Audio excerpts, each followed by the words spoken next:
On my kicker tonight, I invite you to a little discussion about tribalism in Kenya. Yes, I know we prefer to talk about that subject in hushed tones, but let us for a moment drop that fake hypocritical cowardice and talk about that little tree in the middle of our collective Garden of Eden. After all, we not only eat the fruits of that tree of tribalism, but indeed some have audaciously turned up with electric blenders to turn the forbidden fruit into some very tasty juice. And yes, how about sipping it right away under the same tree? So fellow Kenyans, tuache kujifanya for a moment. Let us talk about tribe.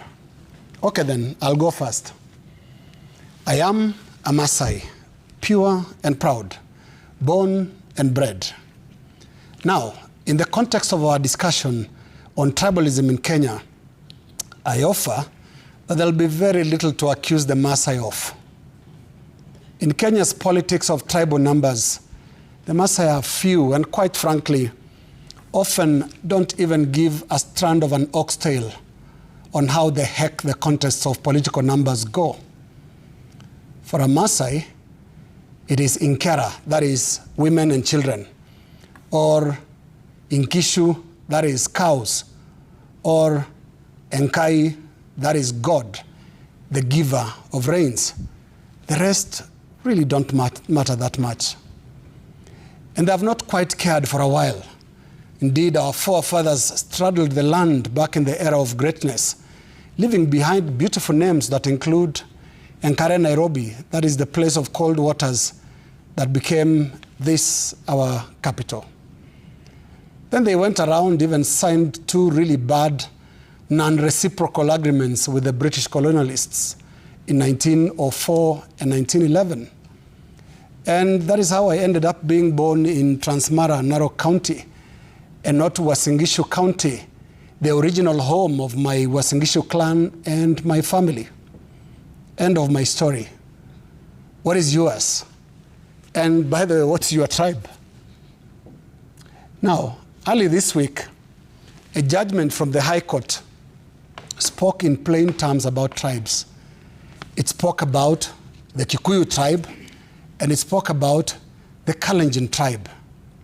The context being the recruitment of some 1,406 Kenya Revenue Authority assistants. The judge, William Musyoka, found that out of the 1,406 KRA revenue assistants recruited, a whopping 785 came from two communities, that is the Kalenjin and the Kikuyu. The judge observed that in a country of over 40 tribes, this constituted a 56% lion share for only two communities. The judge broke it down further, detailing that in terms of the specific areas, the majority of recruits came from the home area of, listen to this, the chairman of the Kenya Revenue Authority, Anthony Mwaura. The judge then observed that KRA is dominated by the two communities, ostensibly because of their closeness to power. Now, Justice Musyoka declared the appointments as unconstitutional, citing various articles that the skewed recruitment had violated. Now, the judge's hands were tied, and he stated as much. He could not nullify the recruitment. His was to assess the process, and he found it flawed, and so stands indicted. We are now left with a judgment that must be issued to KRA and the government as a certificate of bad conduct. Tribalism should not be that blatant and that shameless.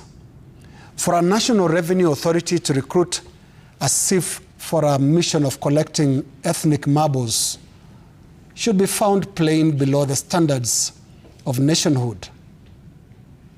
Yet, fellow Kenyans, as we agreed earlier, tusijifanye, let us talk tribe. Let us not pretend.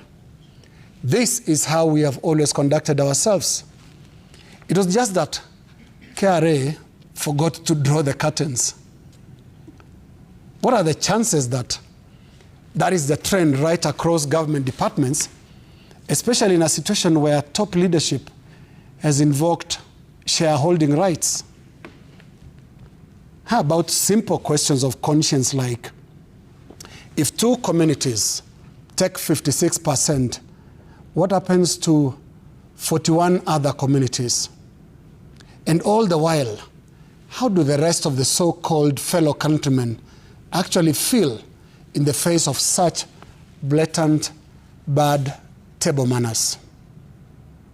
Justice Musyoka may not interfere with the dining table, but it has held the mirror for Kenyans to look at their collective, ugly tribal face. Yet a few facts of life must hold. Tribalism, just like colonialism and just like racism, including apartheid, is not sustainable in the long run. It is a realization that Kenya's big tribes must come to terms with sooner rather than later. As Kenyans divide themselves into voting blocks along ethnic lines, let them be aware that governments formed out of tribal majorities have no sustainable way of doling out tribe-specific favors. You just need to look at the agonizing consumption of the finer print of the Finance Act 2023. Did you see that awkward discussion about farmers from Mount Kenya versus those from Rift Valley and a bit of Western Kenya? Talk of a cul-de-sac. So, meantime, what happens to the tax-paying camel herders of Loyangalani, fishermen of Tana River, or cattle keepers of Loita Hills? Should they just be content with chanting ancient prayers during national holidays? Even though they mostly don't care, I don't really think it's okay or sustainable long term.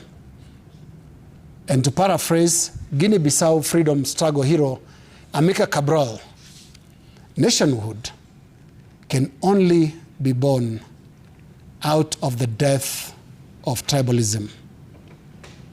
That is my kicker.